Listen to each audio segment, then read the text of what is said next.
Call the meeting of the Danville City Commission. Today is Thursday, April 28th. The hour is 9:07. We've been laughing and kibitzing for the last 7 minutes because we know the next 2 hours are going to be anything but laughing and kibitzing. So, with that said, we're called to order.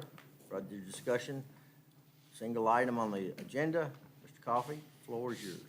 Thank you, Mayor, Commissioners. We're not going to go, hopefully, 2 hours. We'll hopefully be a little shorter than that. We are still diving into some of the proposed numbers, so we're not going too far with that. Biggest thing today is I want to talk about the revenue, talk about then just the overall picture of what we estimate the year end to be, and then talk about philosophically a couple of things like revenue. What do we want to do with the revenue?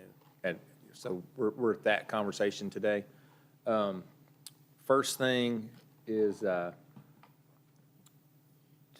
get this thing to start.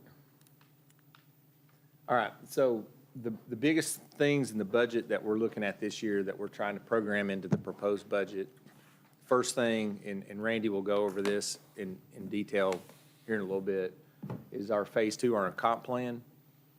We want to implement that. That's probably the thing I'm focused on the most, in making sure that, you know, we position that. I think that's a really critical step. And so we'll let Randy go over that in more detail. The next thing is on revenue, and we'll go over this here in a second. But as we look through revenue, our recommendation would be to just maintain tax rates as they are, no new taxes or anything like that.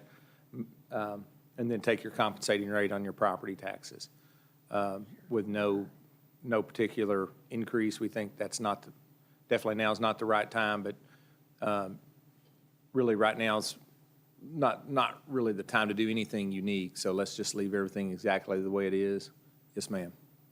Did that get sent to us? No, Okay, not I was yet. looking and No. couldn't find it. Thank Yeah, you. no, so today, it's a conversation. There's not a lot Okay. of slide detail.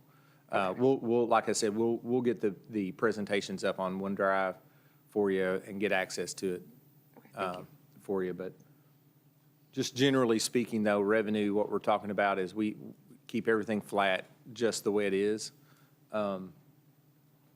The next thing is Lee and I have been a couple of brief conversations about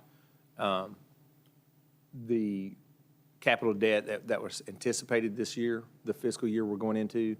We were pretty conservative with both revenue projections because of COVID and our expenditures, both our habits and our projected expenditures. And what we've done is over the last 2 years then is build out a little bit of an addition to the reserve because of those two things. Revenue came in over the last couple of years a little bit stronger than we were budgeting. Remember, we talked about that a little bit last year. This year, that's still true. It looks like we're closer to pre-COVID levels in a lot of our revenue categories.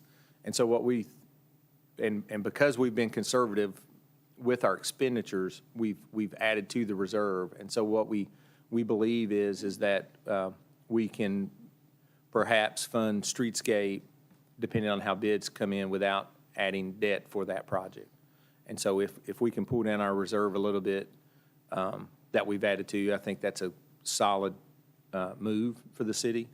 And then we want to look at the parks debt that was projected to fund phase 1 of all the parks. We'll reassess that to make sure that it's adequate to fund phase 1, but at the same time, we use the reserve we built up over the last 2 years, especially to make sure we deflate that projected debt that we were going to add this year. So we're doing that now, and hopefully we'll have that assessment coming pretty soon. All right. The next thing is capital projects this year. We are not proposing any new major projects. We know that we have ongoing parks development. We understand that. So you're going to have several different projects spur out of the Parks and Rec master plan. Also, the streetscape, we know we're getting ready to received bids on that project. We know that's going to be a heavy lift for staff. More importantly, that's going to be downtown and is going to be right at our busiest intersection. So it's going to require a lot of focus of staff. And so we don't want to diminish our ability to respond to that by trying to take on more. We also know that we're going to do some minor street projects that we've been talking about, such as the Church Street extension. We have our design team that we picked, the Palmer Engineering Group. Remember, that was about 2 meetings ago on a regular meeting. And so we'll proceed with a couple of those minor projects and continuation of parks in our streetscape. And then we anticipate the downtown master plan with the fire station being complete. We anticipate work occurring with more emphasis now on the downtown master plan, particularly west of 4th Street, where the old fire station is. So we'll see a little bit of work come out of that. But other than those basically 4 categories, we want to do a little bit of maintenance. We'll do renovations to the Pope Works building and also just general maintenance. We would like to paint the police department, for example. We would like to invest in their space, and we recommend that. So nothing new, but maintenance and ongoing. So that's what you'll see when we get to the proposed budget. What do you see in the police department? I'm sorry? What do you anticipate improving in the police department? The flooring's, stained. It's Have you been down there? 12 years old, and we need to replace that tile at the minimum. What I'd like to do is do that exposed concrete so that it's actually less expensive to implement. Paint, some of the walls are beat up. Those guys have gun belts on and things like that, and it's easy to just damage space. So we'd like to, but at the same time, we want to do that partly because we've been in the building a long time. We've been in this building 12 years now, yeah. 2010, 2011. So then their space is high volume, high use. At the same time, we were able to, just because of the nature of the beast, the fire department got a pretty good structure, pretty good home, and we would like to, make the police department's space pleasurable also. I mean, we don't want them to sit there and think, okay, well, now we don't care about them, Can in we do terms of something other than Battleship facility. Gray in there? We want to do something productive, and we'll investigate that, yeah. So All the those rest are, of the paint looks really good, and, the police and fire and 911, we have to realize that gets used 24/7. There's someone there 24/7, whereas the rest of the office space is just during the day, Monday through Friday. Right. So that's, actually, I'm surprised we haven't done any kind of maintenance or we had since painted the then. main halls down there one time, Okay. but it's just not, I mean, we need to really make the space more appealing to me Yeah. personally. The police department has grown a little bit. They're fully staffed now. When we went in the building, it was they had a smaller head count, and so we'd like to. I'm not saying they need a new building, but we need to take care of what we have. We need to do our maintenance, and just like in this building now, downstairs is in the vacant storage room space where we were talking about expanding HR and putting them downstairs. That's ongoing. It's coming along really well. Will be probably 6 weeks, I would say, before HR would have an office down there. I think you've been in there and really think it's going to serve staff well.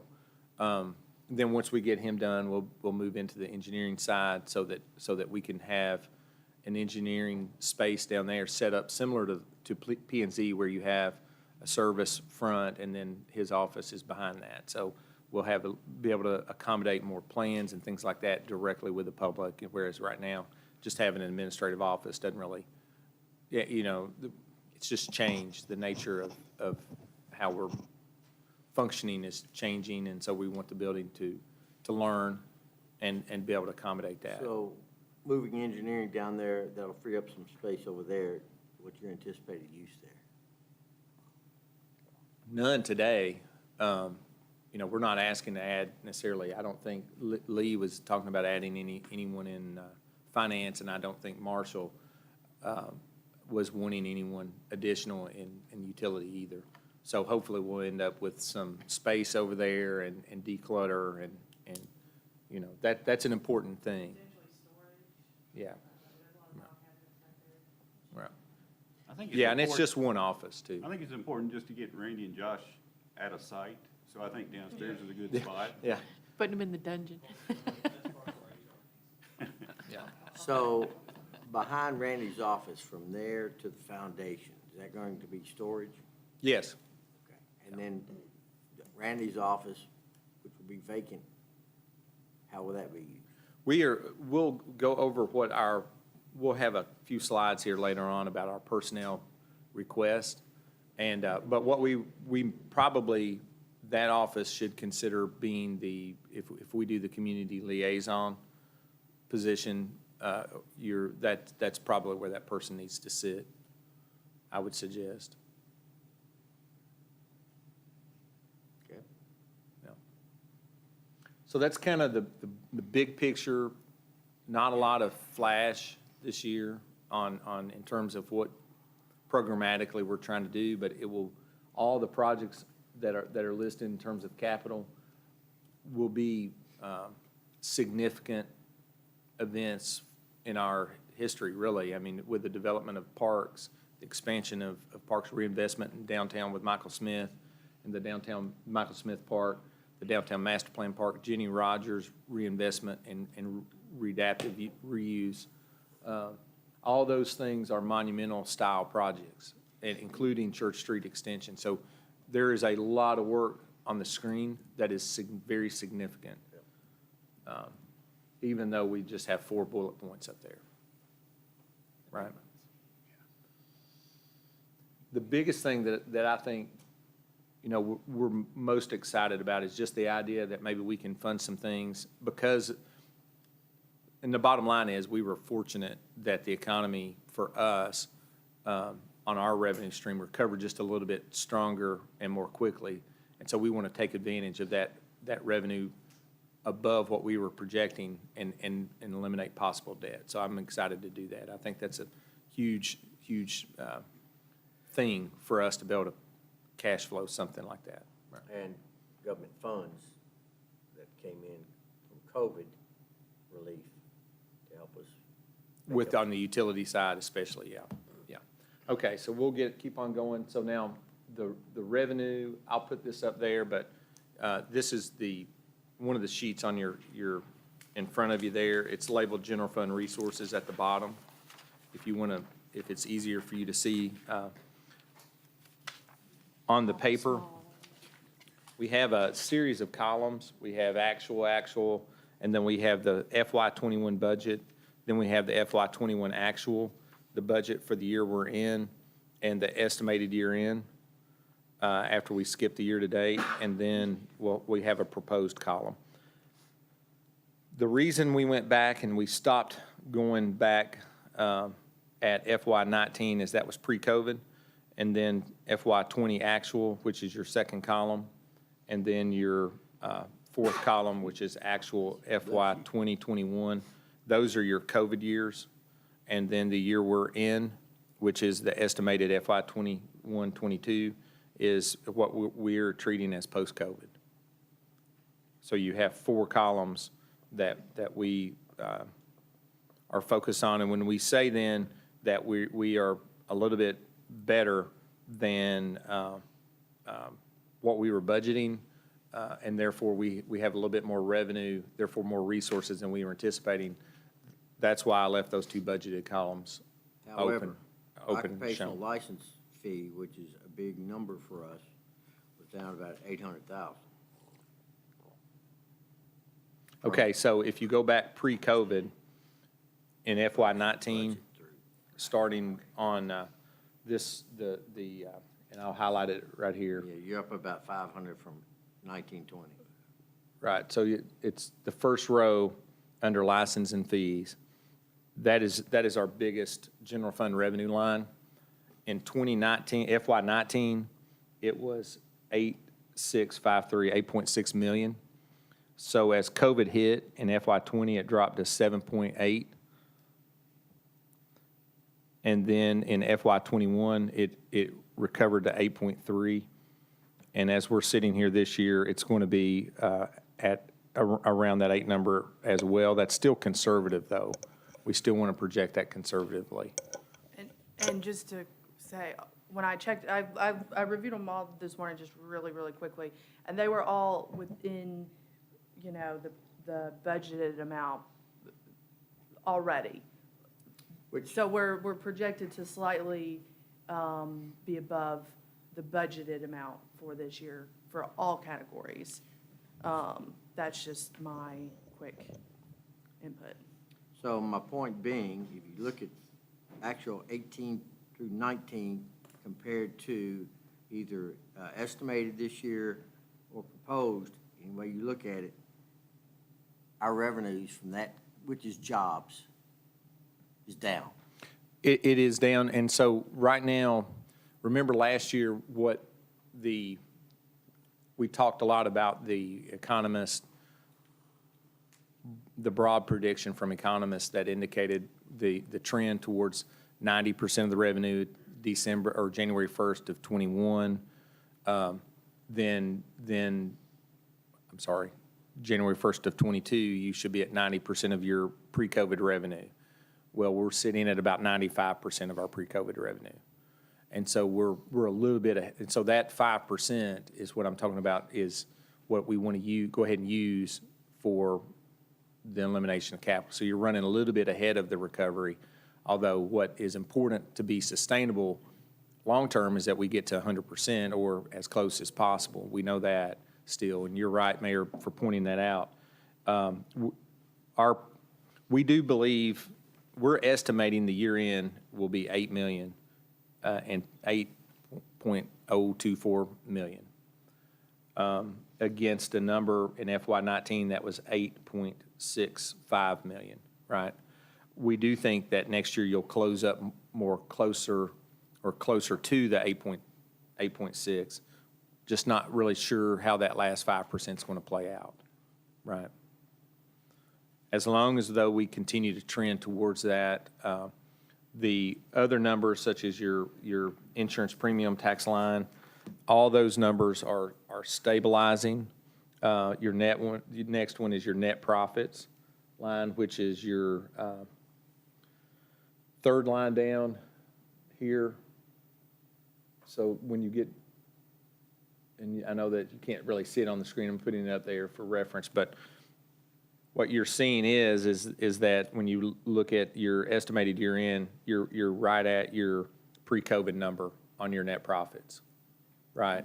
And so it continues to appear as if we're fully recovering, but you know, like I said, on your occupational license, that's just a little bit slower to close that last 5%. That's good though, because we're ahead of where we thought we would be a little bit. So all in all, I think it's a positive outlook on revenue for right now. And when I'm talking about a positive outlook, I'm saying in terms of recovery. And I'm, you know, in the future, once you get past, and which is why I included the phrase "for right now." So once we get past the fiscal year we're going into, you know, it's back to, okay, how are we going to sustain ourselves? Right now, we're still in recovery mode. Right, we're still in, let's adapt to a new economy that we don't, you know, we still have significant supply chain issues. We have all those things that are still impacting how our economy behaves. And so once we get past this year, we hope that that's fully back to what we consider normal, so that we have normal stresses on our city operations long-term again. I hope that makes sense. So now we did have a proposed column. So we are proposing, if we look at the far right column, where it says F, which is way over here. You can barely see it. This column, these two columns over here. this is our proposed versus our estimated year end, right? So this is our proposed column in blue. Estimated year end is right beside of it to the left, right? What we're proposing, if you'll look closely on your property taxes, the estimated year end was 2.135. We are proposing 2.190.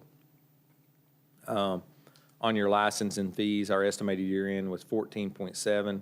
We are estimating 14.86. So what we are doing is projecting essentially a flat revenue against the estimated year end. So we think that we don't want to try to predict how quickly that 95% will get to 100 or if it grows beyond the old revenue at some point in the future. So the year we're going into, we are proposing essentially a flat revenue change, right? So if you go all the way to the bottom, there's a little square down here that I circled. In total new revenue for the year, that is ARPA money, what we would suggest is that you got an increase of $335,000 in revenue above what we're projecting this year. So we're projecting only an increase of about 1.6% above where we're at this year. Now, against that revenue is we are seeing heavy inflation. We know that. But then what we have done is estimate our expenses, and we have managed them such, all the department heads have done a good job, and really give credit to the department heads for managing under their budgets, under their prospective budgets, right? So we've been pretty conservative on our expenses, and we've been pretty frugal, and so that the department heads, and you'll see this on the next slide, we'll go ahead and go to that. What you'll see is this is your general fund summary.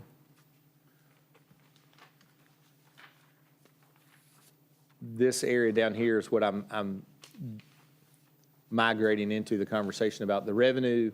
This is what it has been. The proposed column is not up here on this screen. This is more about what the employees have done, the department heads have done down here on these rows that I'm circling in this little column over here.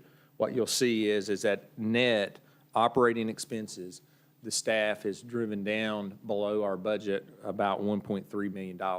So that's a positive variance in your reserve fund of $1.3 million. So if you look the very top above that, you have essentially revenue at budget, at estimated, then our staff is driven down expenses, so you have a net positive variance of a couple $1 million there, right? So that variance, that positive variance is what we want to reinvest in streetscape rather than borrow money. What's the total of the streetscape project? It's estimated to be somewhere between 4 and 4.5, depending on actual bids. So we will know what that number is. I don't remember the exact day it bids, but I know he had a pre-bid meeting last week. I think it turns in probably 3 weeks or something. Okay. Yeah. Earl, didn't we get some state funding for the previous streetscape projects?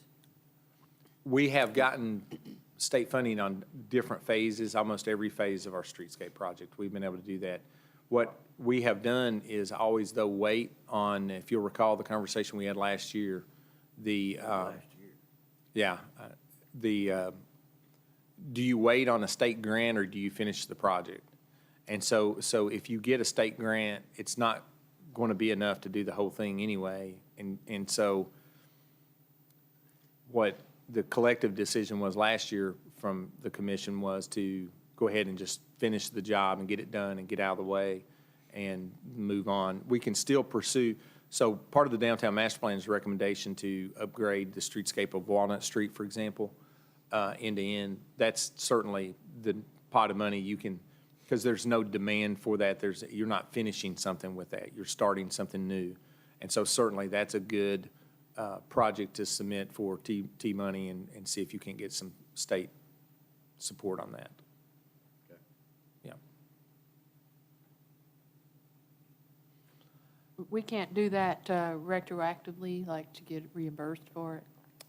No, a lot of those grants, Okay. because, for example, even the KA loan for the wastewater plant, you can't reimburse yourself because the wage rates are not in it.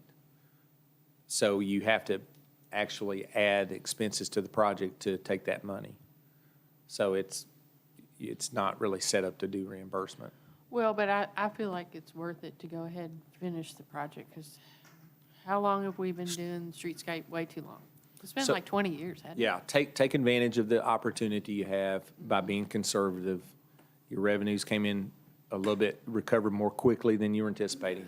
So then therefore you have some resources there that you normally don't have. And so let's take advantage of that. Yeah.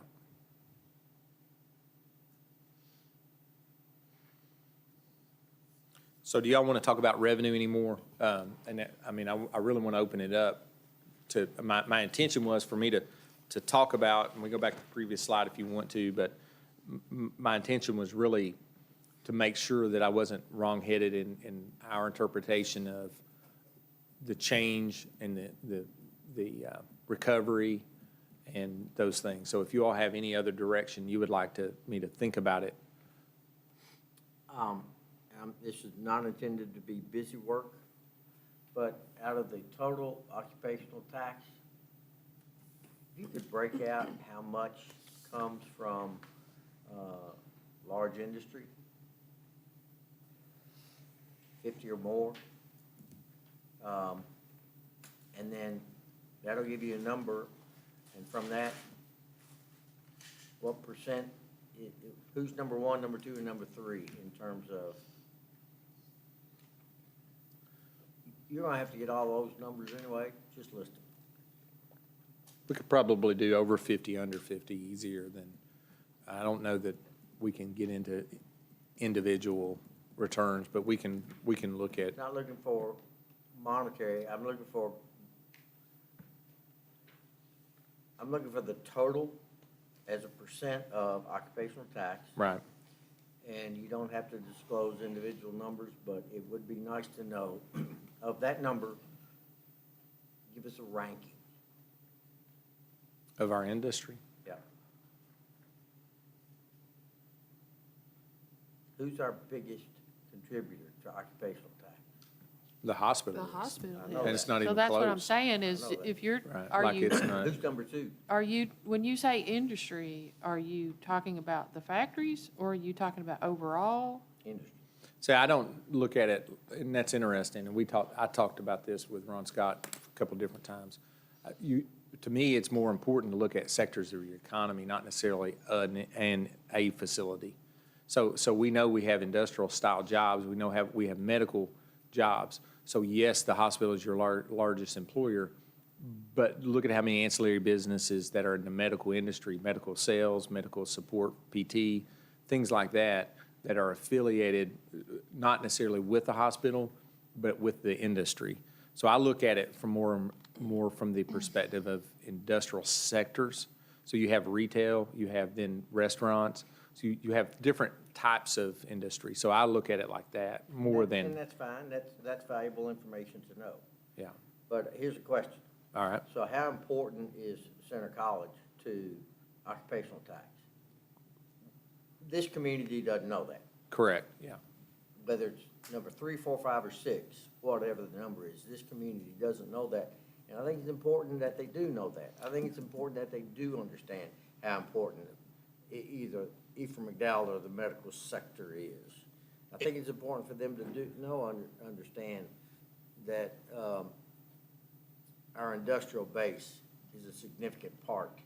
And of that industrial base, who plays the biggest role in that? I saw some of these numbers probably 4 or 5 years ago through EDP. and the county. So the county probably, since they are collecting this, they probably have a little bit more of the, Yeah, they can break it out a little bit yeah, easier. We if would they get could from break them. it out a Right. little bit for us, Give them something to do. because they did. I just, we didn't hear you say that. I did see some of these numbers 4 or 5 years ago. But what I remember from those numbers is the veterinarians were lumped in with medical. Okay. Should be agricultural. Well, it wasn't. Speaking of agricultural, there's another number. The last Yeah. time I saw that number, it was a significant number. Yeah. And what do we do to support that as an EDP or county government, city government? Well, the conversation, and this was my point, the conversation revolves around industry and factories. They're pretty far down on the list as far as what you're looking for. Farther down than most people I'm realize. just- That's why I'm just recalling, off the top of my head from 4 or 5 years ago. It's I'm not just- as significant as these others combined. That is an accurate statement. When that is you a- look at your impact, which is why I said sector, right? Yes. Your yes. medical sector is by far your driver in Danville. And it's not even, like, that's your driver for economic vitality. All that information is good to know when you're planning your economic development approach. And also small business. Well, Small business as a whole. that's your other piece. Yeah. Right, your medical, which, what is not said in the medical side, when I say it like that, I can think of one person individual, a small business that's not affiliated with a hospital, that's IT, that. And medical. Right, and medical, right, so there's that, when I'm talking about the medical industry, that's lumped into that, Yeah. that category. I'm using too But many. it's also a small business, so, Small business, right. you kind of, You'd be surprised how many small businesses are in the medical industry that are thriving here. so yeah, I would like to see some of that broken down. Yeah, that- as well. That's, we will try to tailor a presentation around some of those things for us. Yeah, I appreciate that. What else y'all want to see along those lines?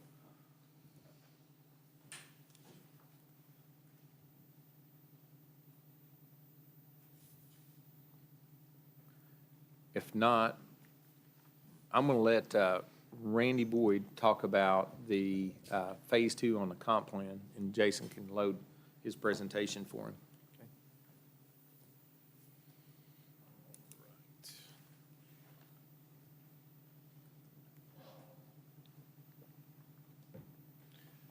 So we wanted to talk, obviously, as Earl alluded to, we want to, it's that time of year to look at the second phase of the comp plan.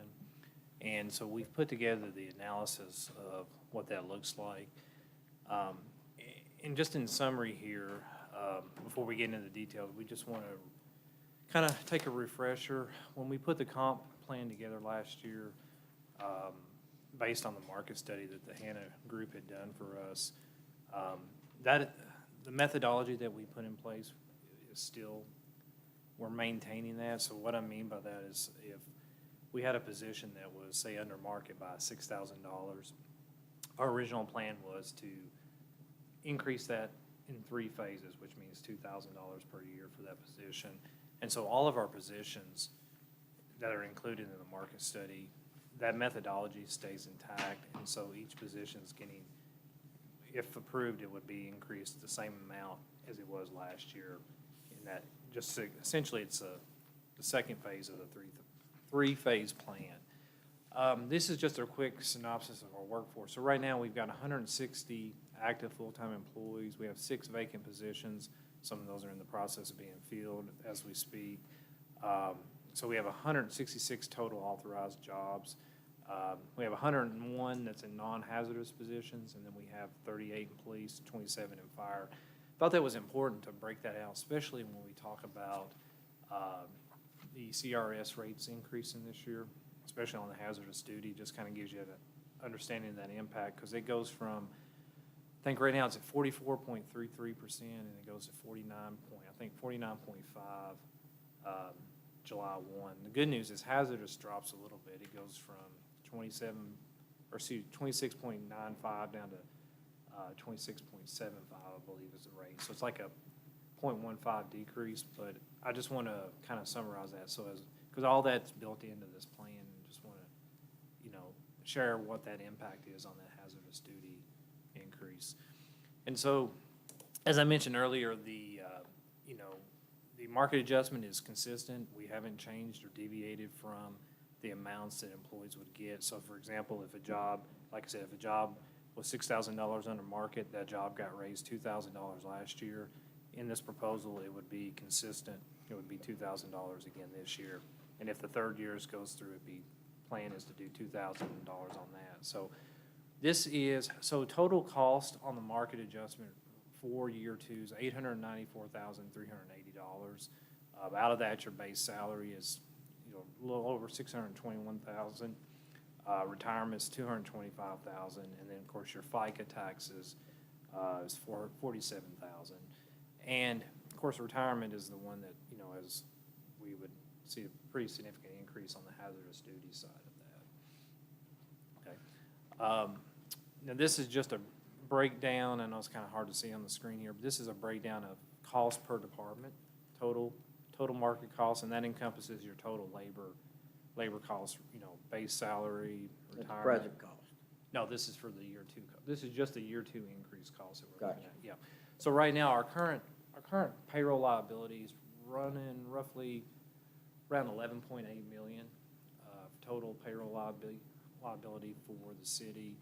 Out of that, I think your base is somewhere around 8.5. So if this market adjustment, and I'll go back to this other slide. So if you did the base increase for year two, you're looking at a range of somewhere around 13 million for your total base payroll liability for the city. Now, of course, this doesn't include overtime for hourly employees.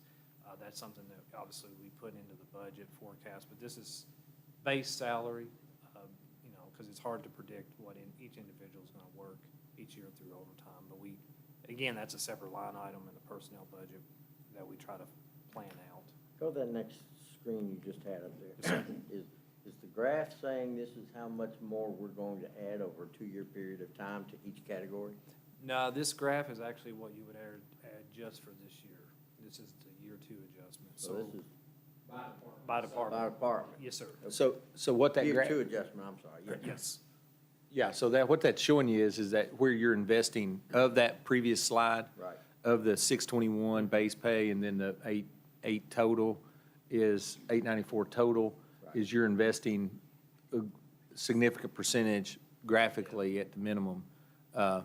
You can easily see how much you're investing in your police and your fire differently than and you'll get this PDF, just make sure you And know. that's important for the public to know. Yes, And absolutely, it is a substantial increase right. because we have dealt with this issue as not only underfunded, but also undermanned. Well, when you lose a police officer, okay, you spend $40,000, you lose $40,000. The year before we started the comp plan, we lost 9, 10. 10. So you lost, and when I say lost, it's an opportunity cost because you have to spend money then to rehire. Which is, I understand, about $100,000.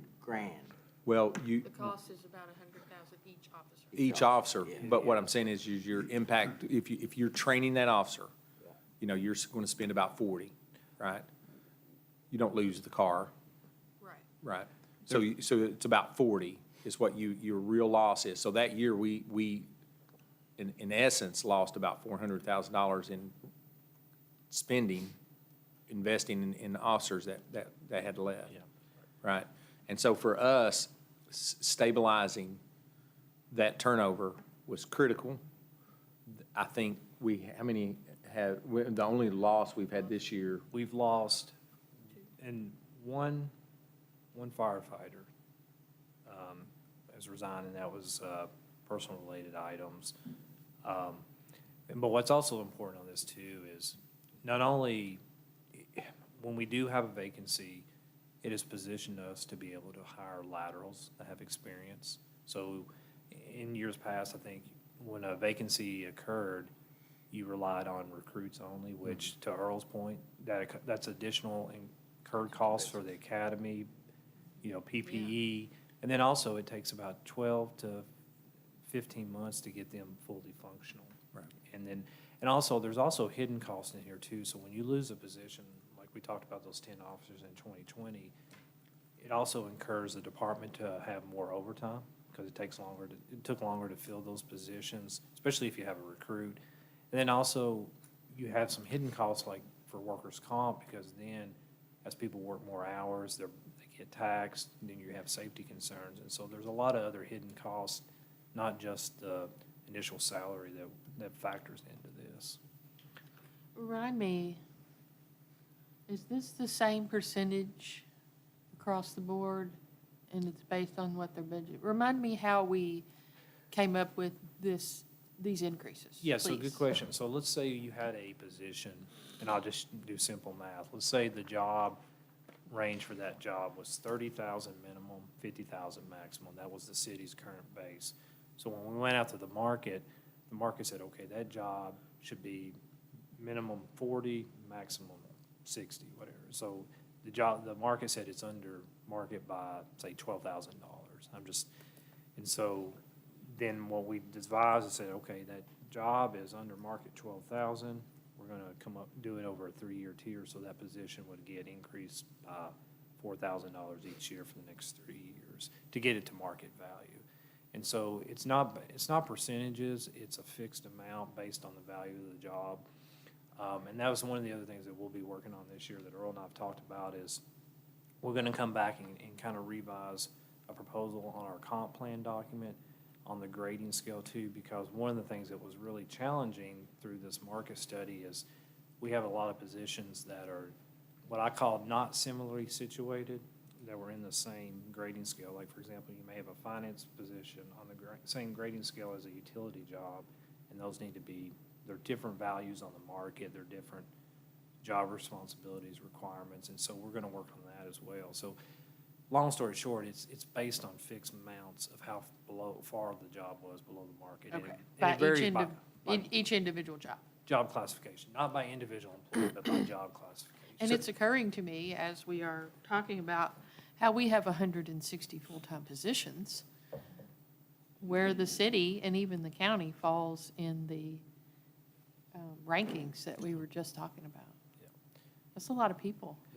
It is, and then we average anywhere from 120 to 150 part-time employees, so the total workforce is 300,000, or 300 on average, but we also need, we have a variable workforce, we need that full-time workforce stabilized to be able to manage that part-time workforce. And this year, and we talked about I think in that presentation I did back in November, I did year-to-date turnover metrics. Turnover has dropped significantly, but what's also, like I said, the most important thing I think of from this is when we do lose a position, we're able to close that skills gap. And what I mean by that is you're able to hire folks that has more experience and come in and make almost an immediate impact within their departments, and that's really important too. Now, we still want to work with having that balance between, more experienced and less experienced employees, especially for succession planning. But when you have an immediate need for a skill, like a police officer, for example, we can get those, it's positioned us to recruit those. And then that along with, our benefits package and some of the other things we're working on with our ancillary benefits, it just positions the employee. Because we're not positioning us for today, we're positioning us for 5-10 years down the road, and that's what's really important here. That's what our focus on is where are we going to be in 5 years or 10 years? Right, the immediate's easy, because you're right where you're at, but, and what Randy and I've already, what we will be doing is proof testing our comp plan before we do the last step next year, and we actively talked about that. We'll repeat that here now. So we know that we're strong advocates for steps 1 and 2. We'll be advocates for step 3, But what we want to do before we come up with that number is we want to reevaluate that step to see if a minor correction is necessary to really get us where we need to be, given everything else that has happened since we started the comp study, right? And then two, we, as staff, the management team's been looking at, you know, our again, we'll repeat it, the management policies. We want to look at things, the easy thing to talk about is, you know, when we do things like admit people to the retirement system, is it day one, is it after probation? Let's do it day one, you know, things like that, things like the applicability of our vacation schedule. Just, that's a significant benefit. Well, I know after 20 years, I don't have a lot of opportunity to take vacation by nature of it, right? But when I'm young, I could have taken more vacations. And so how do we keep employees through that year 5 to year 10?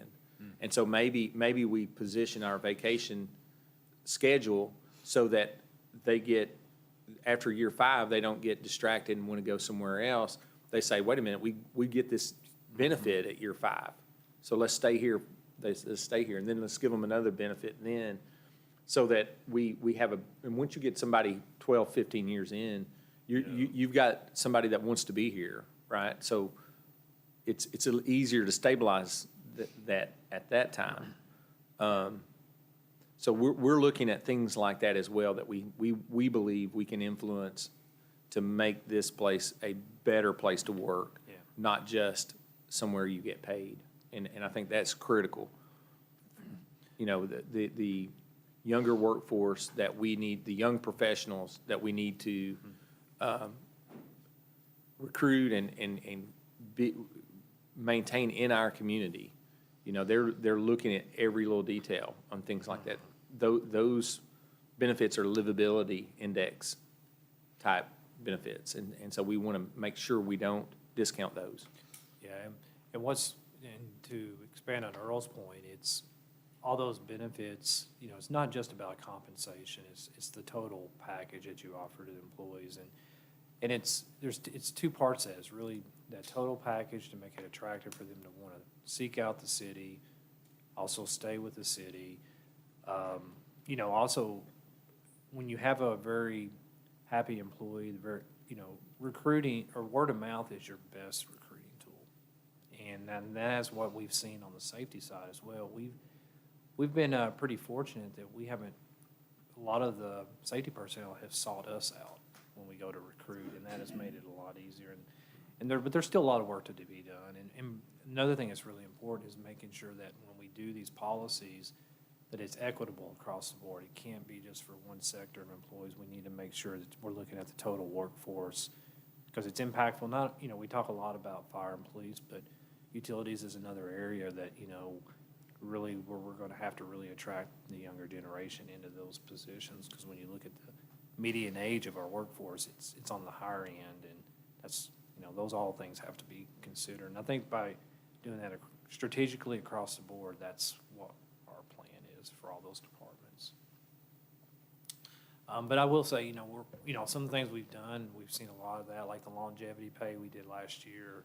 I think it was in 2020, but that's helped us, that years 1 to 3 is probably your most critical, as Earl alluded to. That first 3 years is critical and the other thing too is we look at wages against other government entities, but we have a lot of jobs that we have to compete with all sectors, like finance, IT, HR, for example. Those are sectors that are those are areas that are across all sectors. So, I just use as a few examples that we have to position ourselves to compete against the labor market as a whole, not just other government entities. Okay.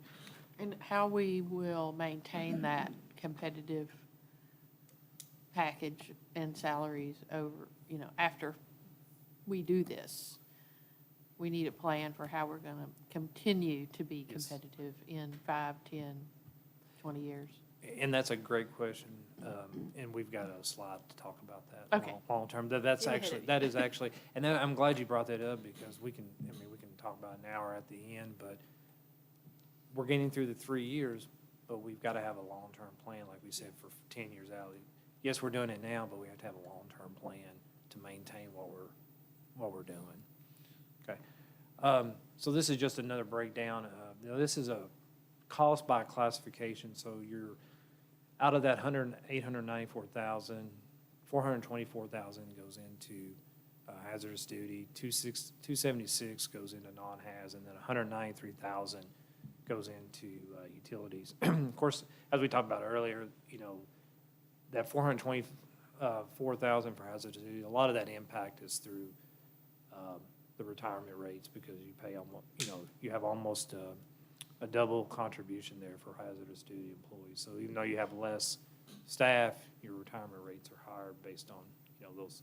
Because we're seeing, over the last 2 years, we've seen a 10% increase in hazardous duty contributions. And then we want to take a minute and talk about this, because we talked about this last year. So we had, last year, one of our goals was to make sure that every job was impacted by the comp plan in one aspect positively. There were 10 job classifications that were already at market value, and we talked about that last year, and we put that into our proposal. We wanted those jobs to still be impacted by the comp plan to get an increase. And what we did is we used the methodology, and it was a consistent methodology of, we used a formula. Basically, we took what the DLG COLA rate was, which last year was 1.4%, or their next year on the experience-based pay scale, the greater of the two. Most employees ended up, I think, going on the DLG rate because it's more impactful. Now, year two, we want to keep that same methodology for those group of employees, because it's important that that group of job classifications don't fall behind the others. So let's talk about that for a second. For example, your finance director is a new hire, so they're hired in at where we believe the market is, right? So we still want those positions to Yes. have an adjustment. Yes. And so that we're talking about how and so we have 10 of those positions out of the 166. So how do we adjust those 10 is what he's talking about. Yeah. And, and also, another thing to consider too is that we did this market study 2 years ago. As everybody knows, wage wars have just kind of ballooned up. The inflation rates have increased. The purchasing power of the dollar has gone quite low. And so it's important to continue to make sure that everybody progressively moves forward. What is interesting here, and then we do want to share this, is and this is actually, gives you an example of it, is the Department of Local Government's new COLA rate for this year is 7%. It went from 1.4 to 7. And that part of that is because of the inflation and, the purchasing power of the dollar dropping significantly. And so with that classification, for these 10 job classifications, the increase there would be $64,000.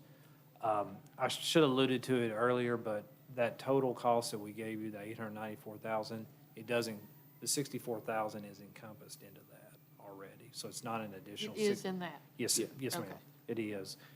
And so the average salary adjustment for these classifications is $3,600, $3,684, and the average 2-year market adjustment across the board, and this is average, would be $3,741 for those that are part of the market study. So you can see that this keeps that group on par and with the other individuals. And what's important about this is, I mentioned earlier, a lot's changed in the last 2 years. So even though those jobs may have been in market 2 years ago, there's a good chance that they're probably not now. And so, and we'll talk about that for year 3 strategy. And plus, it's increased $65,000, because then it's $65,000 more in this phase 2 than what we initially thought, correct? Well, it's actually, I'll go back here and show you this slide. This is, that 64,000 is encompassed in that 84 total proposal. But yes, it is, you are correct. It's 64,000 more than. At least. At least, then yes. Are we applying the experience base to everyone? Like, I know we hire a 10-year officer, we put them in at the 10-year rate, and we're doing that for everyone? Yes, and so that was, that's a great point and great question, because that was, before we put the comp plan in, if you guys remember, we did back in December of 2020, we went through, when we established the experience scale, and we went through and analyzed every employee and put them on their appropriate scale. Because Okay. what we said is, before we can even raise salaries, we've got to establish pay equity across the board. And really, that was one of the things that we saw is, like you mentioned, Denise, a 10-year officer. Well, as we were looking at it, we may had a 10-year officer making less than a 5-year officer. And so we fixed that back in December of 2020. And so now what happens is when we hire a new 10-year officer off the street, they're going to make the same base as our current 10-year officer. The difference for the current 10-year officer is they get longevity pay and there are different incentives that delineates their length of service from the new hire, but base salaries are equitable. So we have two numbers that we're plugging in. We have general overall experience, but then we have a number that is years of service with the city, Which is your longevity pay. which is our, yeah. So Yes. they have, and I'm just saying this for the public's sake. So we have certain years of service that positions become eligible for after a certain number of years of service with the city. 3 and 5. 3 and 5, yes. And does that apply to everyone? Everyone, yes, Yes. across the board. So if you're here 5 years with the city, you automatically get a certain increase? Yeah. So Part of your pay is that reward, Yes. Okay, full-time. Yes. okay. And it's set up as an incentive pay that's separate from your salary, so it's a separate incentive line item. So when you reach 3 years of service, the full-time only, they get a $1,500 incentive, what we call the 3-year longevity. And then at 5 years, they get the $1,000. So what that does is, and that was why it was important to have that 3-year, because we talked about that 1 to 3 years being Right. critical for the turnover. 5 years is really important, and because, when you look at the state retirement system now, the Tier 3, it's a blended plan, right? And so what that means is it's got more mobility to pull funds, and like, for example, if someone's here 7 years, they're fully vested in CRS, but they could leave and roll that into, say, a 401K, where they couldn't in the earlier one. So just another factor of retention that it's a new dynamic that comes into play for government entities now. One of the interesting things about the slide to me is, so if you look at the bottom line, DLG says that the cost of living basically has gone up 7%. Therefore, they recommend salary adjustments outwardly to Kentucky of 7%, right? So if we take that and adjust in our typical employees, which is, just because you're one of the 10 means that average is your average employee salary too, across the board. It's just more data points. But if you take that 10 and what you see is at 7% is you see an increase of 3684, right? Well, our current market study says that, two years ago, we were projecting that we needed an increase of 3741 this year to get towards the market by the end of next year, right? The interesting thing about that is that this market study is this market adjustment is being impacted negatively by inflation, is what that slide tells you. Yeah. Right?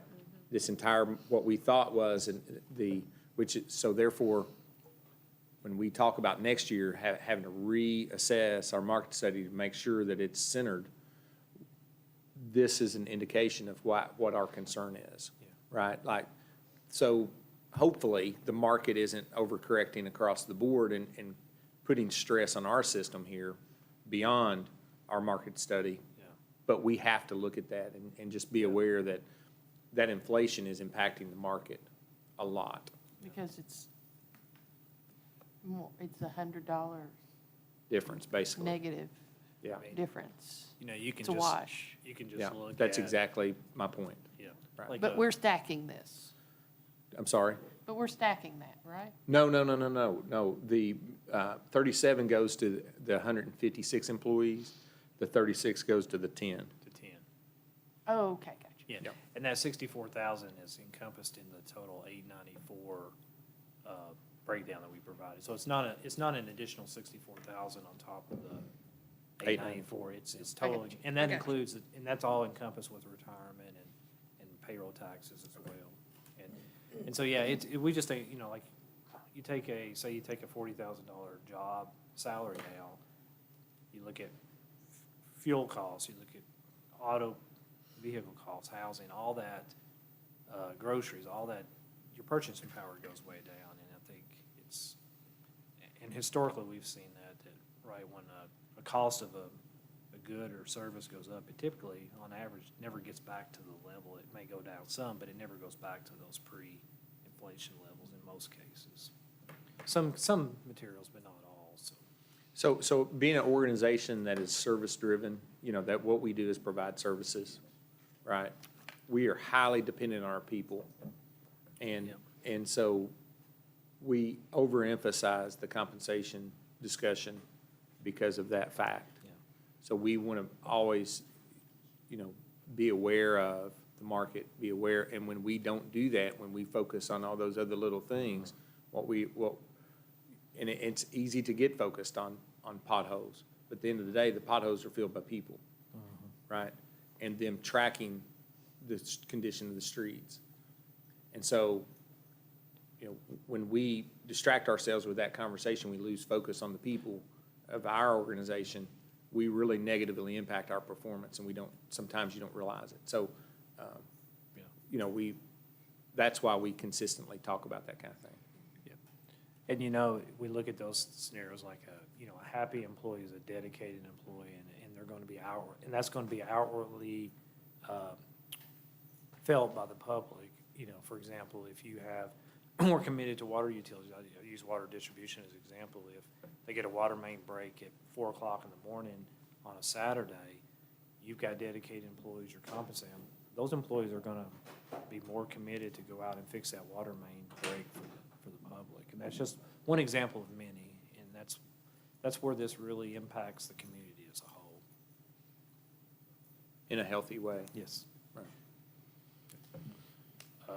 And so this is just a pie chart of the breakdown for the non-market, or that non-market adjustment employees, those 10 classifications, that just shows you where the base salary, retirement, and FICA is. And again, that's included in the total plan.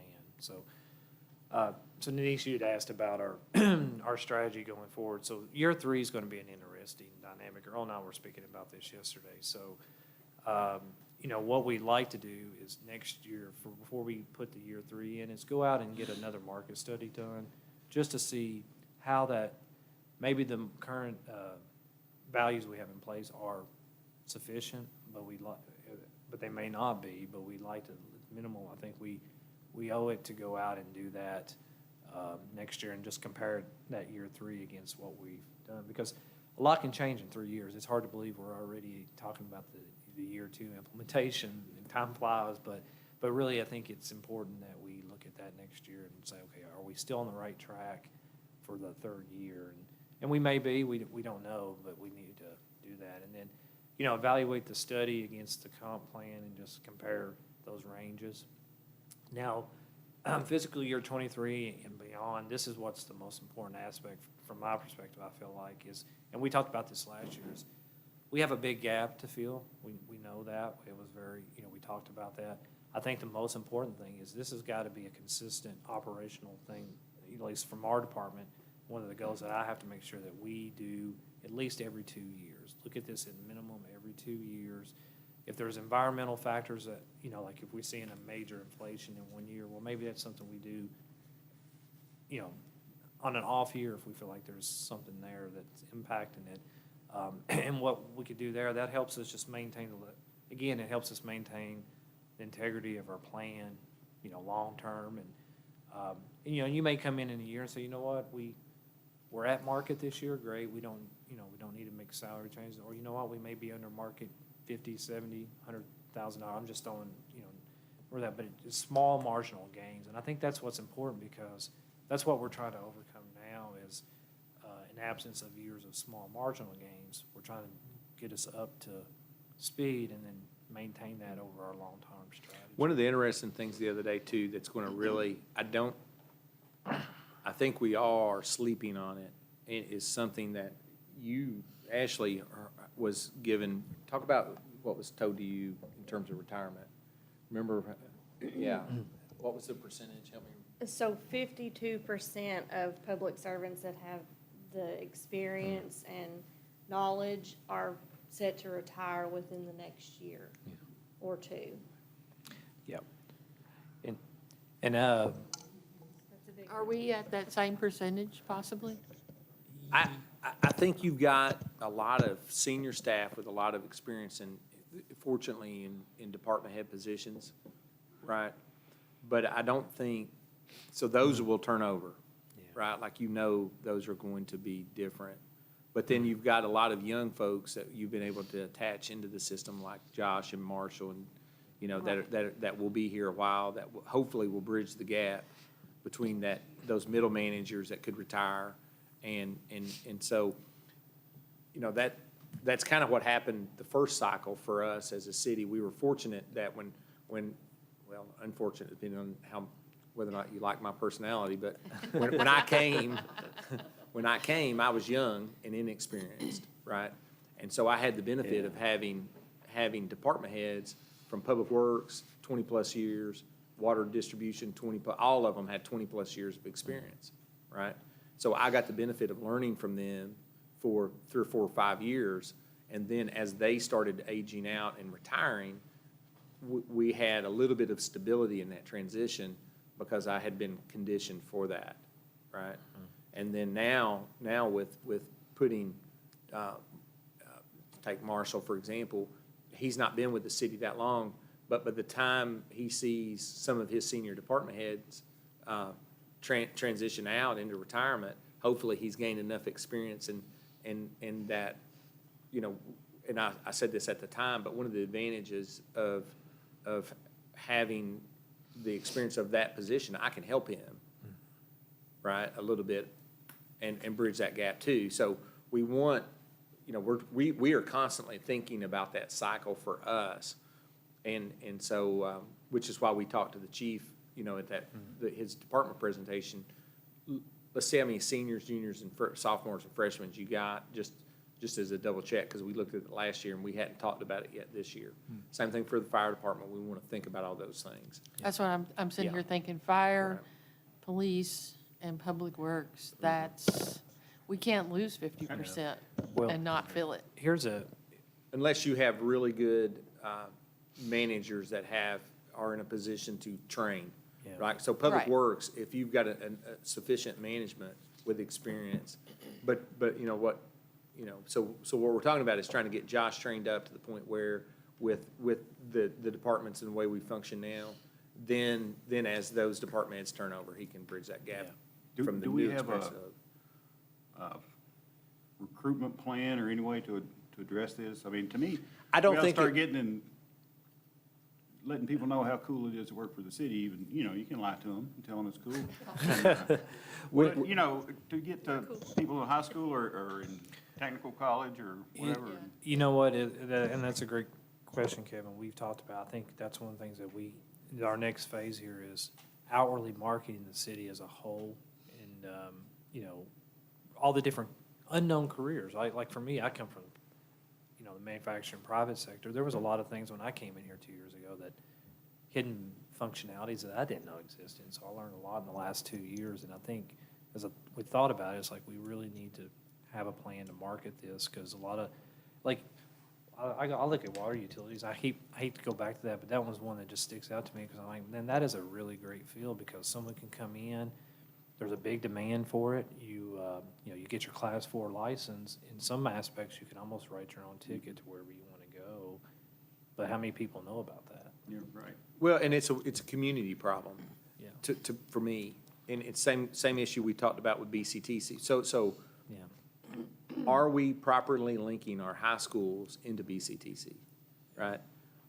Do we have a through the chamber, and this is something I want to talk about with Jeff, do we truly have, not just, on paper, but do we have truly a young professionals program where we are recruiting the younger folks in our community and help them understand how to participate in the community beyond just their work, right? Even though they may be at a beginning point where they're having kids and distracted by that, there's still opportunity and they should still feel the benefit of service by participating in the community and organizations such as your economic development organization, right? Like, we really, that next generation, when we go to the meeting, the last EDP meeting, we didn't have very many under 40s, right? And part of and frankly, part of the conversation we keep having is, when we go to those meetings, is we go back to something that happened 15 years ago, and we say, well, this happened 15 years ago. Well, that's because we were here 25 years. Like, so there is a benefit to turning over those staff. The folks that are serving on our boards, there's an economic benefit to turning that over to different younger folks sometimes, right? Yeah. Economic development's one of them. I mean, it really is. So ideally, you would have a diversity on that your economic development board of some young folks and some folks that are seasoned of experience with economic development, right? And so that you transition your community over the course of time with experience at all times being present, but also new thought being present at all times, right? And it makes it easier to let go of mistakes you've made, because you make mistakes. Everybody does. Anybody that says they don't is being dishonest, right? But let go of that mistake, identify your path, and go forward, right? That's a hard thing to do, and you've got to have some fresh voices sometimes to help. Do we have, I know, we're working on the retention, but do we have a succession and retention plan or of any kind? Generally speaking, each department has a organizational chart that provides for that opportunity. Yeah. Yeah, Okay. yeah, and, I'm sorry, go ahead, Jen. Well, I just going to say, I appreciate the new staff that we recently got on, because modernization is key. The city was 20 years behind, and if you're going to have that turnover, you have to have that GIS in place. You have to have the e-filing in place. You have to have that Paylocity or that really good financial software. And I just appreciate those things that finally got started. I just was just saying that that's key to the transition. You know what? It really is. So Absolutely. Here's the thing, even last night and this week, me dealing with this spreadsheet gets on my last nerve. I'm just, because it's not necessary. And it's busy work. There's so much busy work tied to it. And even in 10 seconds, poor old Bridget and I, we were looking at this same spreadsheet in 2005, weren't we? Right? We're all tired of looking at this. But the thing is, it's totally inefficient. Totally inefficient. And so our target is to modernize what we do, not sit there idle. And we will do that. We are pushing in that direction, and we will get there. But we have to manage. So part of just the cumbersome nature of making this presentation even, and then getting to the point where the information's presentable to you, that just takes unnecessary amount of time. It just takes too long. Right, and at a larger, like a factory or a business, you have it already set up. Yes. It's a right. click of a button. Right. It's great, so. We should have been transitioning, Yes. 7 years ago into something different at the minimal. Probably longer than that. I'm at the minimal. And then know. when, the hiring process also, they're not coming up here and asking for an application. No. They should, these younger people are filling them out online. Do we And- have that option?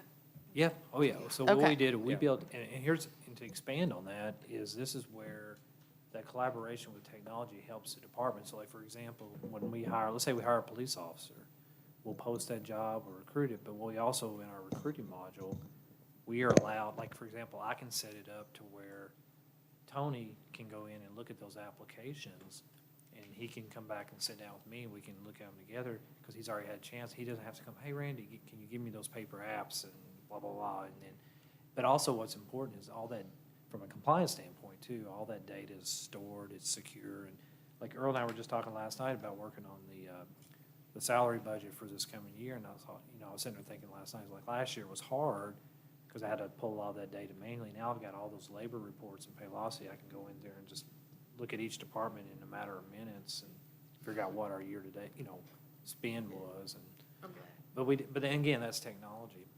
One of the options we looked at that literally could be as close as real-time information for you all to have a portal to look at, what's happening today, kind of thing. And so there's a lot of technology out there. We want to be a gold standard on what our system looks like. Right, and then you don't depend on one person knowing that. It's Yeah, out there for totally. everyone. Yep. Yeah. You know. And, you talk about the younger generation, obviously technology, they can bring that forefront, because you know how fast technology changes. We all try to stay on top of it, but it's really difficult. And the interesting stat, just for everybody's knowledge, our current demographics, I just looked at the other day, 30% of our workforce is under the age of 30. We have 55% of our workforce is under the age of 40. So you've got 45% that's above 40, which under that Tier 1, Tier 2 programs, when you start getting around age 45 and above, in most cases, you're eligible for retirement. So you can see we got about 45% of our workforce that you could probably potentially lose in the next 5 to 10 years through retirement. Yeah. So just something that On either side, the younger group, they're jumping around. well, you're right. So you have, you're fluctuating within, would you say 45% under Yeah. 30? 30% under 30, but 55. 30% under 30. Yeah, 55's 40 or less. 55's 40 or under. Yeah, And and then you factor 40 in, is over 40. yeah, and then you factor in the more mobility with the Tier 3 retirement program, where you can, like I mentioned earlier, where you can Yeah. roll that out. That gives you more mobility to go across sectors. Mm-hmm. You're not locked into those funds. You can, because really under CRS, once you're in that Tier 3 for 5 years, you're fully vested, meaning you can take your employee contributions and a percentage of the employers and roll that over into another plan. So that incentivizes somebody, especially like somebody in those cross-functional. I'll use IT as an example. That IT's everywhere, right? So every organization has an IT department. You could have somebody in IT that says, you know what, I've got this over here. I can move out of the public into the private, or vice versa. So just things that we have to look at on a grand scale, that all these different variables is really important. Do y'all need to take 5 minutes or anything? Or you do want to? It'd be good, yes. Yeah, Okay. let's do that. I was waiting.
So the next step is, so we've talked about compensation in terms of the budget application. The next thing is staff has identified staffing requests across the board. We asked them to submit that. They did that to Randy.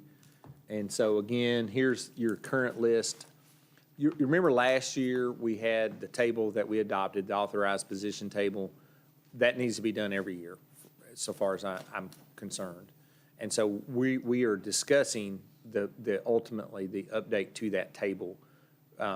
So keep that in the back of your mind. So you'll remember where we had how many employees in each department, each category within each, how many firefighters, how many admin staff, It those comes in things. conjunction with the budget. Correct. Yeah. So this is part of that conversation, although it's taken a little bit different format, which I enjoy talking versus just looking at numbers all the time, right? Like, that gets tiring. So graphically, we've got 166 full-time employees, and the staff has, first, we've got reclassifications. Couple of these are requests. Some of these, we've already told you that we were going to be asking for those.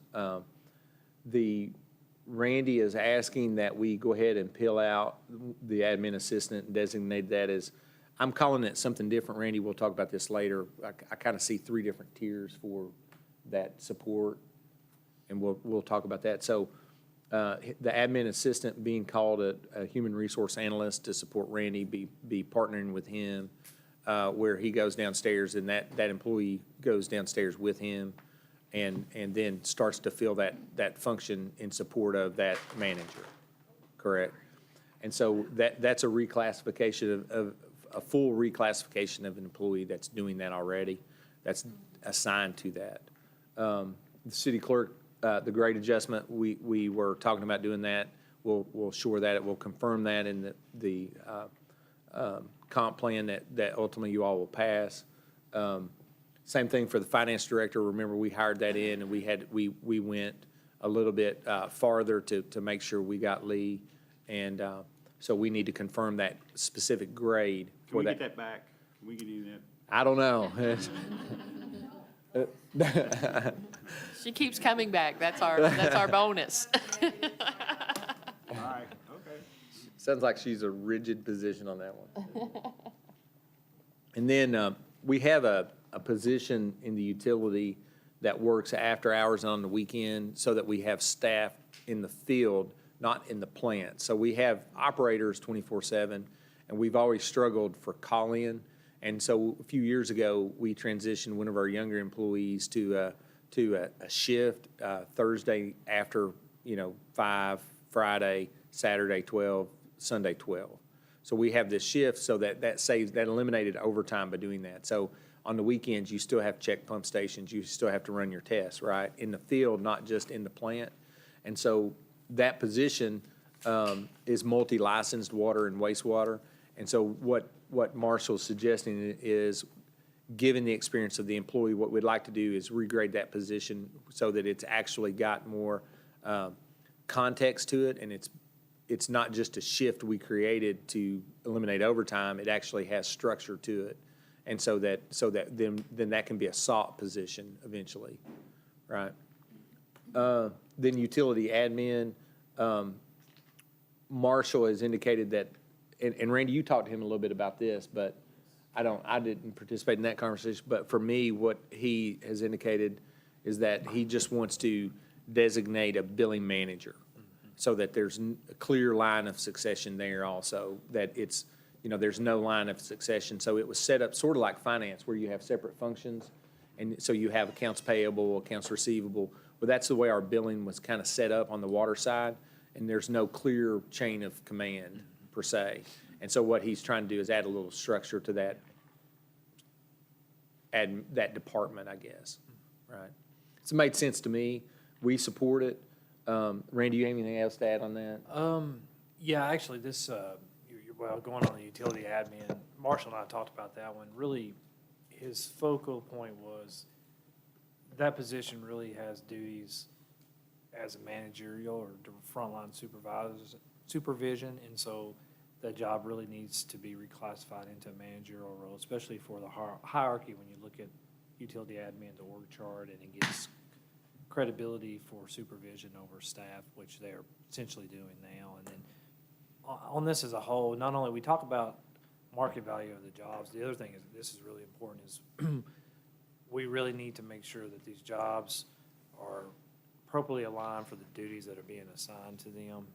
You know, like administrative assistant position, obviously I know that one firsthand, is a lot of those functions are now becoming more advanced, more specialized in the HR, especially as we try to grow our department and kind of build that.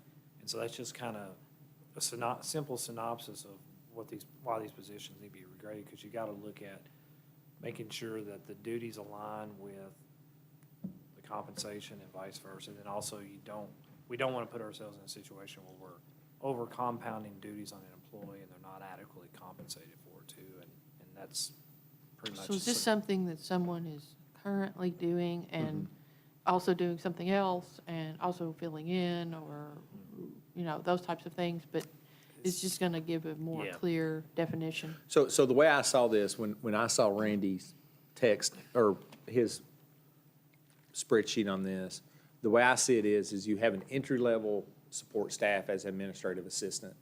Then you have more polished, specialized trades that you develop as analyst.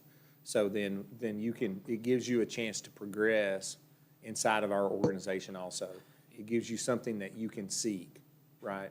And so you can transition from administrative assistant to an analyst position. So we'll have 4 or 5 analyst positions in the future, somewhere down the road.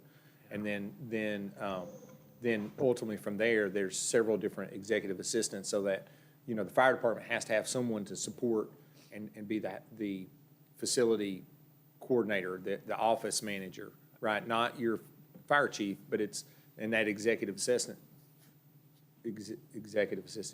fills that role, right? It's really an office manager role. Make sure everything else is taken care of, right? So there's a different level, you know, they're still answering the phone though, right? So some departments may end up with administrative assistant, like legislative executive, and some people may end up with an analyst like Randy, that somebody you can peel out, do some detailed numbers, that understands the privacy nature of HR functions. So you'll have an analyst position. I always had that as an engineer, which is really what gave me that thought, is there's a difference between an analyst and an assistant and that true executive assistant role. So we want that to be a 3-tiered program throughout our system, so that someone may start out as an administrative assistant and fire, may end up as an executive assistant in police, right? And that be a career, that is a career path if you want to stay in our organization, right? So that it's just not everybody graded the same, right? I think. And each level requires different skill sets, different capacity. By the time you get to executive assistant, you need to be able to host a meeting, truly. Yeah. Like you need to be able to facilitate a public meeting on a project for some reason or other, which we've done that through some of our executive assistants.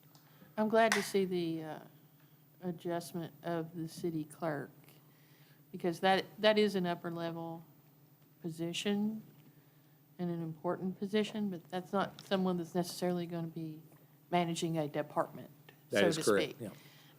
But it's very important to our operations. It's the office manager of the building, really, is what really, in essence, also. Yeah. One of those things that you put in there. So if we're And having record keeper. something, this person has to be involved. And to her credit, she's seeking education. She's trying Oh, to, yeah. she's being certified. So I give Ashley a lot of credit for continuing education, self-develop, self-evaluate. It's you versus you. It's not you versus, somebody Right. else. What are you doing to help yourself? Right. Right. And it's something that needs certification, and which she has done, and, it's an important role, and our official record keeper Yep. of pretty much everything. Yep. And it's important, so This I is, appreciate that acknowledgement. And this is just we talked about succession planning and development. This is a byproduct of some of that too. So like you try to give staff more duties, more growth, then obviously you reevaluate the job and say, okay, that job needs to be repositioned because it's getting more advanced or more aligned with those duties. So this is part of that growth program we talked Is there about some too. cross-training going on for someone who can step in case our city clerk is? That's a goal of ours. We talked Yeah, about that a little still bit. We've needs- got to figure that out down the road. Yeah. Yeah, for sure. Okay. Yeah. So then, the next slide is what staff has asked for. The first one is what I've been harping on, which we do have a draft job description there. We will ask you all to advertise that position. We'll provide you the job description at the 9th meeting, the May 9th meeting, and start the hiring process on that so that by the time we get to July, we'll have that position on board if that's something you all are thinking of. What it is a communications position, but also a business development support function so that it's someone that understands and will be reaching out to our businesses and trying to maintain a relationship with our businesses here in town, works with the chamber director. If there's a request of the city, being the easy point of contact to make sure our phone is answered here.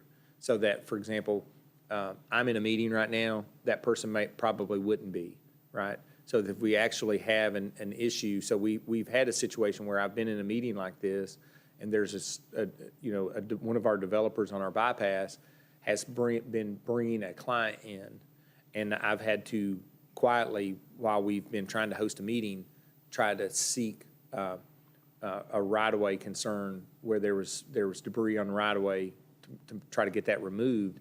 This person can be that point of contact too for that developer too, to handle those little loose end things to make sure we're presentable, right? And it's not that person would do anything. Point of contact, it's all about communication. So that developer can contact this person, and that person understands to call Josh and get Josh, and Josh, if Josh were in here, to call Rick. They would know the process to make sure that got done in a timely fashion, right? So I'm big on that position. I think it is a support function for our community, right? So I'm more and more sold on that. The fire department's asked for 3 positions, basically to begin staffing up for another platoon down the road. Again, we know that we're going to need Station 3 on the west side. Ideally, we'll repeat this for the crowd, but for the audience fully, but we would like to have an emergency services station west of the railroad tracks, east of the railroad tracks, south of Clark's Run, and north of Clark's Run. In order to do that, you would need that 3rd station. In addition to your population is demanding that, really, we're trending towards that. The reason you want to geographically be on both sides of those pieces of those geographic features, railroad and Clark's Run, is because there's been times where we've not been able to cross either one of those, right? Other than going a long route around using the bypasses. So we'll think about that. The fire department has 1 training officer they're requesting. That can be a pretty good asset. The police is asked to add 1 certified officer. Communications is asked to add 1 telecommunications officer. Engineering is asked to add an entry-level administrative assistant. We are on board with that. As Josh moves into the basement, it puts someone there answering the phone for engineering full-time. Engineering questions come in simple to complicated. It would be supporting Public Works down at the Public Works building, and it provide better communication between those remote employees and also Josh and also the customer, the citizen. Parks and Rec is asking for 1 maintenance worker. Wastewater plant is asking to add a Class 4 operator because of the workload demand increase. Also, wastewater rehab is asking to add 1 Class 4 operator back to that system.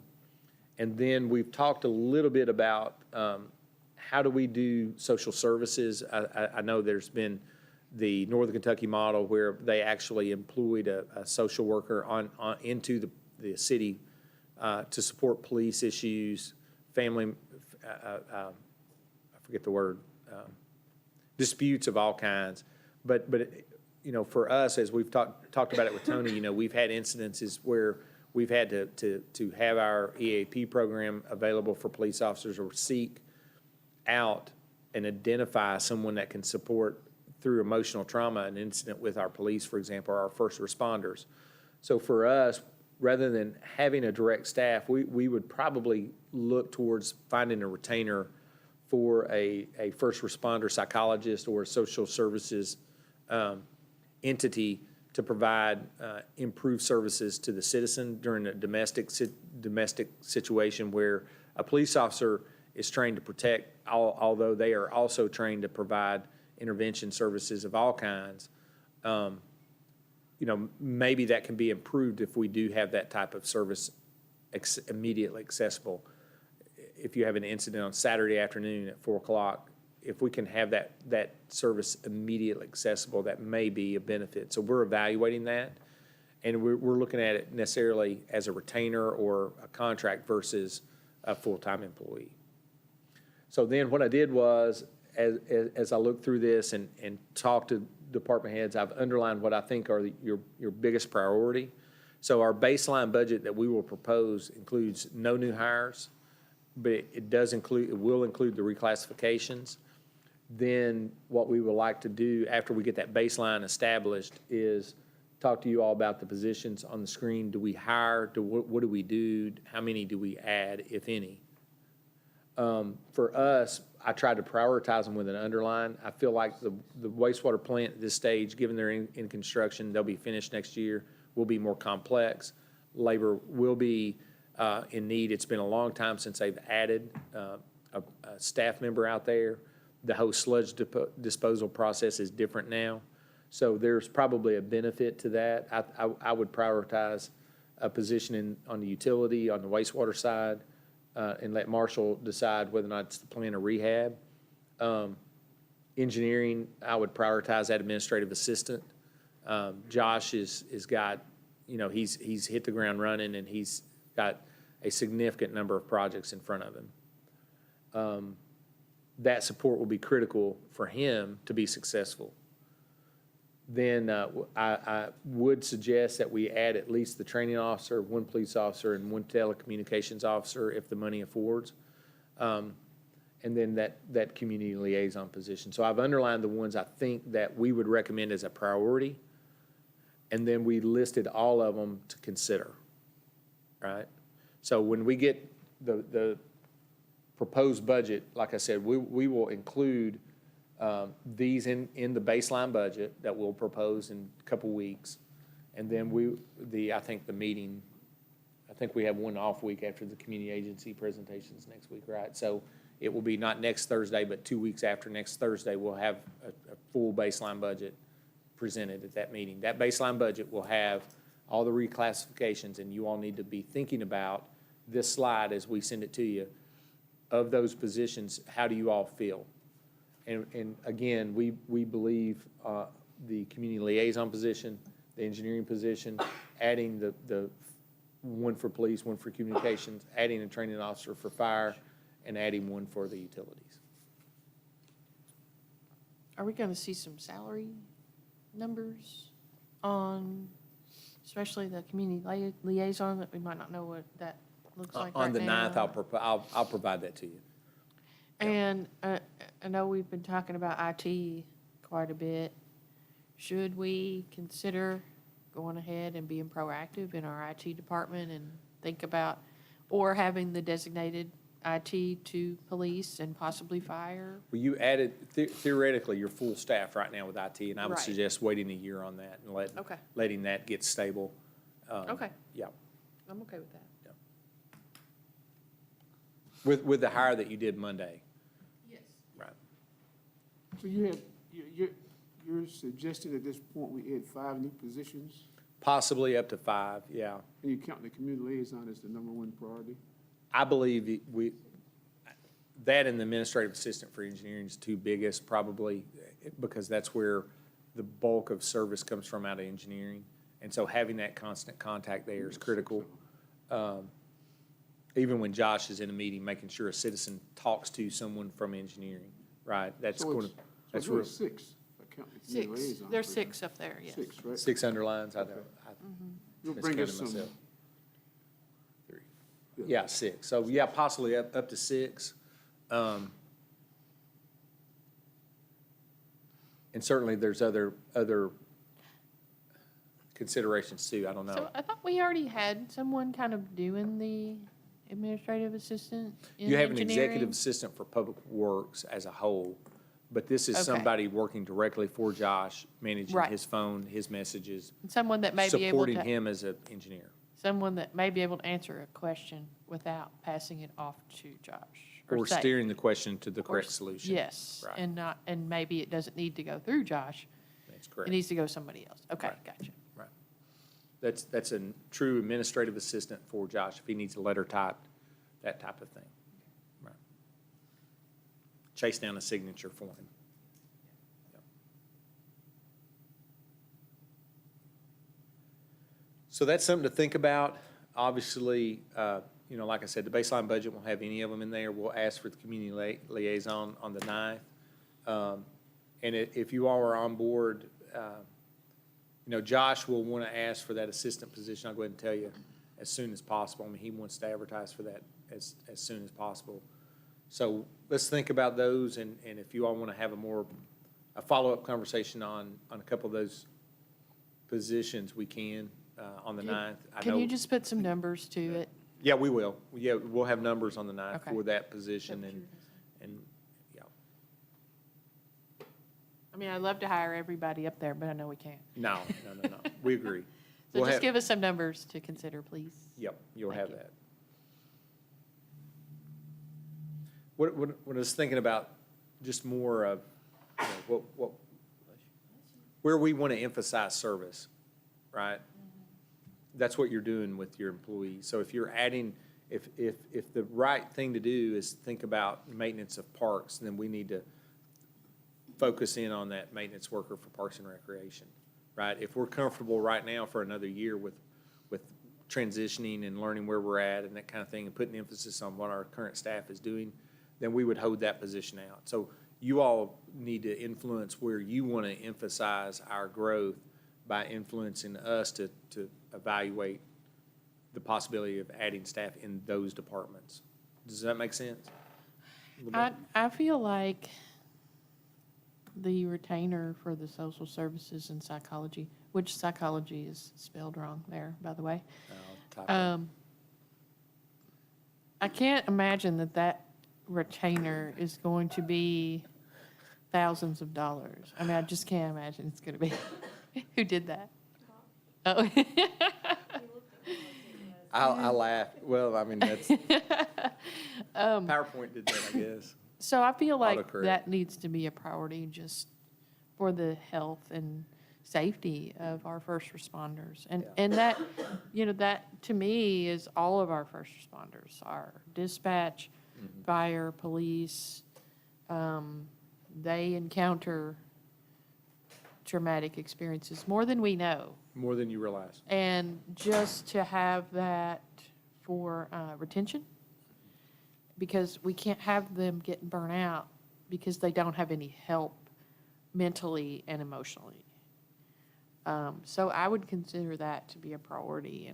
And if we go at it this way, in a retainer type agreement, then we would have a base cost as the retainer.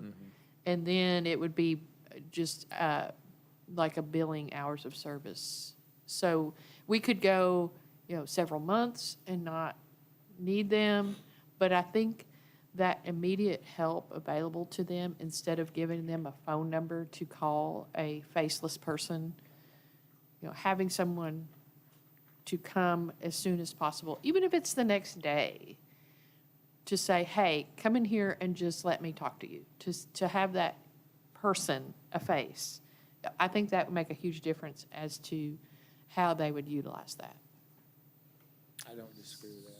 So if we could get a number on that, I think we could make that a priority. and could it also be attached to our employee assistance program that we have with Comp Care, I guess?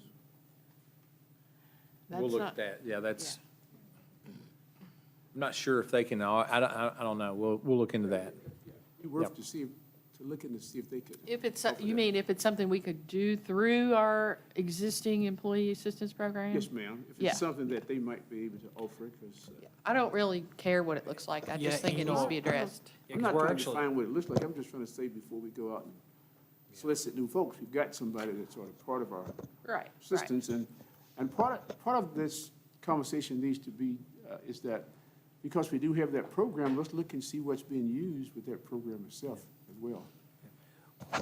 We've got, with the transition, we're gonna transition to Hartford May 1 and they're gonna take over the EAP. So what I can do is I can talk with John and we can really break that down. I mean, now the old program, I will say, it wasn't really designed for immediate emergency trauma response. It's more like scheduled, Yeah. continuous treatments is what that program was. But there may be something there where we could look at absolutely and explore that. And of course, we do have, like Anthem Live Health, that's behavioral health is covered under that. But again, that's also pre-scheduled more. It's not, the best way I can describe it, it's not for isolated emergency incidents. It's more for It's not necessarily, ongoing treatments. it's not, Yeah, that's not necessarily designed for trauma correct. and traumatic experiences. And then other cities, Erlanger in particular, have used their social worker person not only to work with police, but they also work with codes for, if codes is constantly getting called to a residence and there's child protective services involved and things like that. And I know that's not necessarily what we're looking for at the moment in this, but sometimes, I suppose, codes could encounter a traumatic experience. So we just need to keep that in mind. And that never occurred to me until I heard the mayor from Erlanger talking about their program, to use it for codes. That never occurred to me. The traumatic experience really, we talked about this a little bit or two, it's really applicable to a lot of city employees. I mean, you could have. Right. You could have utility employees on the scene at a fire issue or something like that where they may see something tragic. But I'll talk with John and see. Typically, traditionally, your EAP is not really designed like that.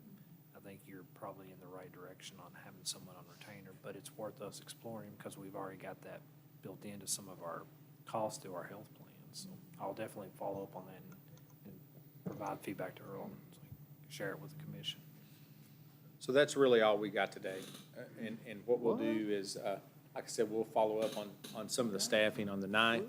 We'll put numbers to it, and we're trying to gear up towards having a proposed budget to you at that meeting on the, I forget the date, but 3 weeks basically from today.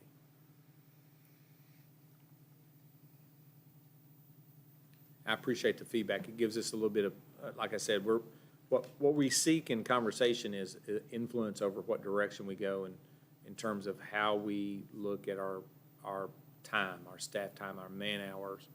Where are we putting those? What direction are we putting those in? So the conversation is very helpful for us to accomplish what you guys envision. Thank you. Before we adjourn, are there other comments or questions from the commission? I appreciate how you have broken the budget down for now, the second year. It's not quite as overwhelming to look at it in pieces and then put the pieces together as it is an overall, 30-page document. So I appreciate your insight and staff's insight as well into their own budgets, and the fact that our staff saved us, what was that number? $1.327 million last year.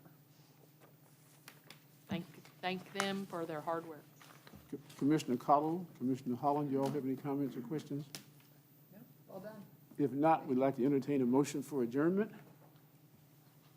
So moved. Second. All those in favor? Aye. Aye. Y'all not want to go home? Meeting is adjourned. Thank you. Okay.